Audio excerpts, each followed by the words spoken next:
J'ai acheté ce PC portable sur Leboncoin pour 20 € et je vais essayer de le transformer pour lui donner une seconde vie. Ce truc a plus de 10 ans mais il fonctionne toujours, il y a juste le disque dur de défectueux selon l'annonce. Donc on va commencer par l'ouvrir pour le remplacer. Je viens enlever le clavier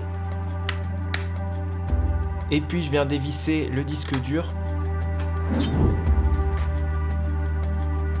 J'en profite pour jeter un œil à la carte mère et étonnamment il n'y a pas de ventilo dans ce PC. Le CPU est refroidi avec cette plaque en alu et je note qu'on a uniquement 2 Go de RAM en DDR3, donc on améliorera peut-être ces 2 points plus tard. Je change le disque dur avec un SSD en SATA 2.5. J'ai donc un truc qui fonctionne et qui s'allume, on va pouvoir s'amuser. Bon, premier diagnostic, déjà étant donné qu'on n'a qu'un seul port SATA, on ne peut pas vraiment ajouter de l'espace additionnel avec un deuxième disque. Donc l'idée de s'en servir comme petit NAS de bureau, à mon avis, c'est pas le mieux. Par contre, l'utiliser comme box domotique ou comme serveur de jeu, ça peut être ultra rentable si ça fonctionne au vu du prix de ce PC. La première chose que je vais faire, c'est installer Linux pour avoir un système le plus léger possible et plus précisément, je vais installer la version X Ubuntu 18.04 en 32 bits. Ça sera un très bon choix, surtout pour ce genre de vieux PC. C'est pas très dur à mettre en place, on installe le fichier ISO de Xubuntu sur une clé USB avec un logiciel comme Rufus ou Balena Etcher sur Mac. C'est exactement comme installer Windows. On démarre le vieux PC en vérifiant dans le BIOS que ça va bien booter sur la clé USB et on suit l'installation.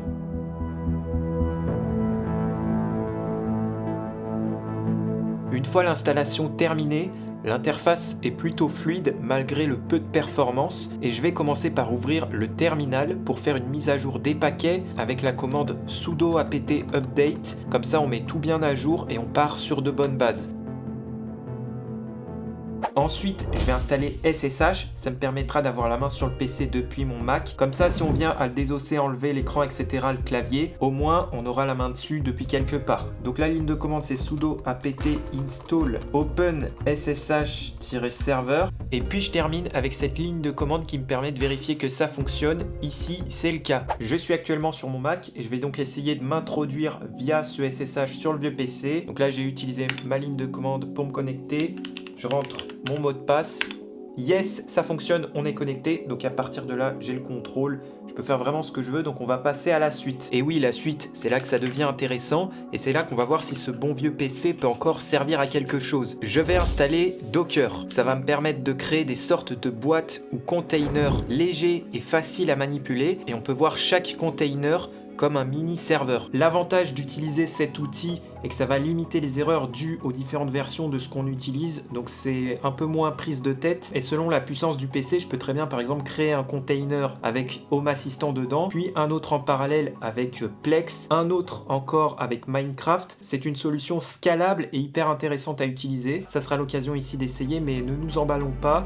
On va voir déjà si Docker arrive à s'installer. Je viens taper sudo apt install docker.io sur mon SSH et ça marche pas. Impossible d'obtenir le verrou de je sais pas quoi. Donc petite recherche Google avec quelques modifications et cette fois-ci, ça fonctionne. L'installation est lancée et ça se termine correctement. Je lance un premier container Hello World pour tester et ça fonctionne toujours. Maintenant, je vais essayer d'installer un container avec Home Assistant. Je viens juste avant créer un dossier pour accueillir la future config. Ensuite, copier-coller des commandes depuis la doc officielle. Il y a juste à changer la time zone et renseigner le chemin d'accès du dossier qu'on vient de créer juste avant. Et c'est parti pour l'installation.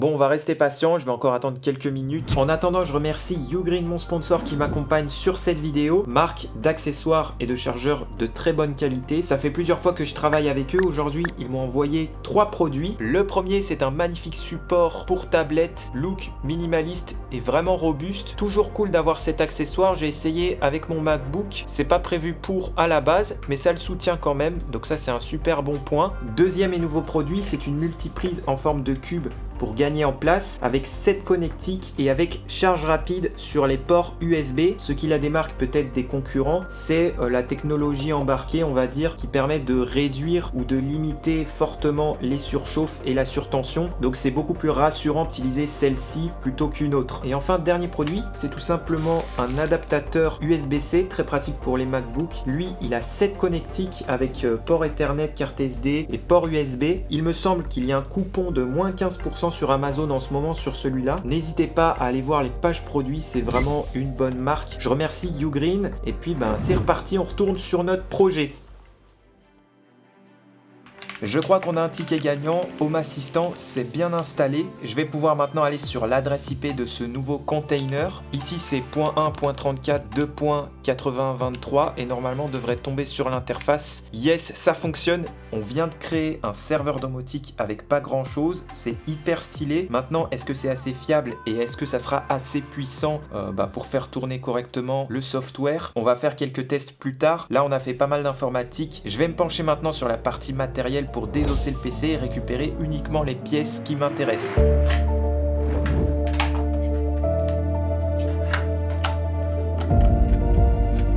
Le but ici, c'est de tout dévisser pour venir récupérer la carte mère. J'en profite aussi pour complètement démonter l'écran pour récupérer la webcam. Ça me servira peut-être pour un autre projet. Et je récupère aussi les antennes Wi-Fi. Ça y est, le vieux PC est complètement désossé. J'ai récupéré la carte mère qui va nous servir de box domotique. C'est intéressant de savoir que cette pièce est toujours à la vente sur AliExpress pour 40 €. Étant donné que j'ai acheté le PC plus sa ligne pour 20 €, du coup c'est une bonne affaire. L'objectif maintenant va être de concevoir un boîtier et quelque chose d'esthétique pour notre box. Donc je vais prendre quelques mesures et faire quelques photos pour avoir un scan. Ça me fera une référence en plus pour valider mes dimensions. J'importe ça sur Fusion 360 et quelques minutes plus tard, j'ai modélisé une pièce support que j'imprime pour voir s'il y a des modifs à faire. Là, je viens utiliser des entretoises dans les trous prévus et puis je mets la carte mère par-dessus pour la visser. Le support pour la carte mère est validé, j'ai les bonnes dimensions. J'ai testé d'ailleurs de la lancer sans la batterie pour voir si ça fonctionnait. Et puis ça se lance, donc je ne vais pas l'utiliser dans ce projet, comme ça j'économiserai un peu de place. Pour le refroidissement du CPU et des composants, l'idéal ça serait d'utiliser ce ventilo qui est en plus adapté à la carte mère. Je l'ai trouvé sur AliExpress, mais le temps de le recevoir ça va être un problème pour moi. Donc en attendant, j'ai récupéré la plaque en alu qui était fixée sur le châssis du PC. Et puis je l'ai isolée avec du scotch pour être sûr de ne pas avoir de problème et de faire des courts-circuits. Par contre, ça évacuera moins bien la chaleur, donc j'espère que ça va marcher. J'attendais ça depuis longtemps. Je vais utiliser ma nouvelle CNC de chez Mechanica pour faire quelques découpes en acrylique de la pièce support. Ça sera bien plus esthétique.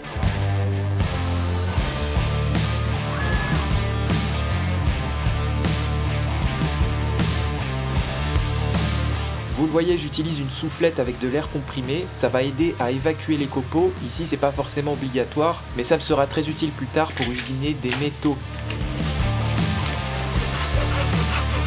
J'ai fini par réaliser 2 découpes, la deuxième malheureusement a quelques morceaux cassés parce que je suis passé trop vite avec la CNC, mais ça passe pour cette fois, ça me dérange pas tant que ça. En tout cas, la carte mère se fixe super bien et le rendu est déjà bien plus net qu'avec l'impression 3D. Et puis avec cette plaque supérieure semi-transparente, ça commence à rendre vraiment sympa. Bon, je ne sais pas ce que vous en pensez, mais utiliser ce type de matériau semi-opaque en acrylique, je trouve que ça élève encore plus le style. On pourrait s'arrêter là, faire une belle gravure ici d'un logo, pourquoi pas le logo d'Home Assistant ou un autre. Le fait de voir la carte mère en semi-transparence, je trouve ça sympa, mais j'ai quand même envie d'essayer d'ajouter un logo blanc derrière, de combler les trous et d'ajouter des LED. On va voir ce que ça donne, on fait ça tout de suite. Après avoir travaillé un peu sur Fusion, je vais lancer une nouvelle impression de pièces et en attendant je vais récupérer un D1 Mini pour installer WLED dessus. J'ai fait une vidéo dédiée sur ça si ça vous intéresse. Et puis je vais récupérer un bandeau LED que je vais couper en deux. Ensuite, je viens souder quelques câbles et pour l'alimentation, je vais essayer de me plugger sur le port USB de la carte mère. J'ai vérifié, ça fait bien 5 volts. Donc je viens souder sur le pin 5 volts et la masse. et puis je relie ça en parallèle au D1 mini et au bandeau LED, et une fois sous tension, le D1 mini s'allume bien, donc c'est nickel. Mes pièces terminées, je viens les récupérer, ça ressemble à ça, c'est des bordures que je viens insérer dans la fente prévue dans ma découpe d'acrylique, et puis je viens insérer mes connectiques, comme ça sera bien propre. Je fixe les bandeaux LED avec de la colle chaude sur ces fameuses bordures, et avec du scotch thermique, je viens faire la liaison avec la plaque en alu que je vais fixer un peu plus tard avec de la colle chaude. Je viens de tester les LED et ça fonctionne, vous verrez au résultat final, je pense que ça va être pas mal. Par contre, je suis face à un nouveau problème, je me suis fait un peu avoir. Quand j'allume le PC, il y a bien la petite LED blanche qui indique que l'ordinateur est sous tension. Par contre, ça vient pas booter parce que l'écran n'est pas connecté. Donc c'est un vrai problème parce que l'écran, j'ai vraiment pas envie de l'utiliser. Donc je vais regarder niveau hardware ce que je peux faire. J'ai essayé de me renseigner sur des forums, mais j'ai pas vraiment trouvé de solution technique. Apparemment, c'est assez commun d'avoir ce genre de soucis avec les vieux PC Dell. Donc mon ultime solution est de récupérer la PCB de l'écran et de la brancher à la carte mère. C'est un peu dommage car ça va alourdir le montage, mais au moins ça fonctionne. J'ajoute mon logo blanc que j'imaginais et que j'ai imprimé en 2 parties, et je termine en fixant le tout avec de belles vis en laiton.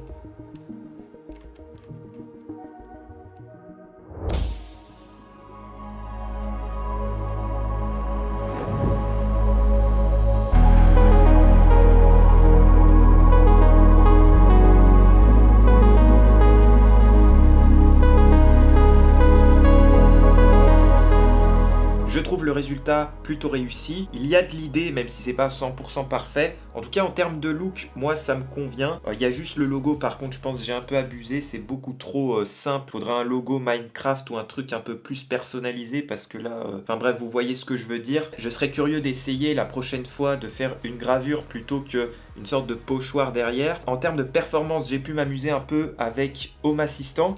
Et franchement, l'interface est ultra fluide. Ça répond super bien.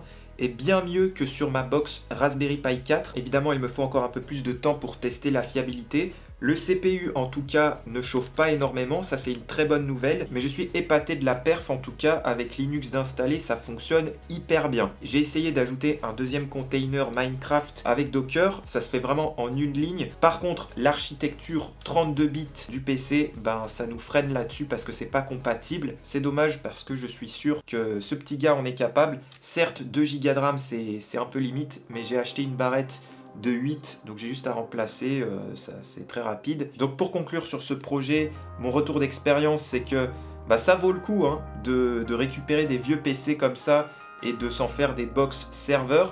Par contre, il faut si possible trouver du 64 bits, sinon on est limité sur certains serveurs. Et il faut éviter si possible la marque Dell pour éviter ce souci d'écran que j'ai expérimenté. Mesdames et messieurs, pour terminer, attention, il ne vous reste plus que 1 jour pour profiter de moins 50% sur mon cours Fusion 360. Vous êtes déjà plusieurs centaines d'inscrits, vos retours sont excellents, ça me touche beaucoup, vous êtes hyper bienveillants avec ce projet que j'ai mis en place. Voilà, donc si vous voulez apprendre à modéliser, ne plus être limité dans vos projets DIY avec vos imprimantes 3D, créer des objets sur mesure, etc. N'hésitez pas à aller voir Abrège Academy, il y a un lien en description. On se revoit donc très bientôt pour un nouveau projet ou un nouveau tuto. Ciao!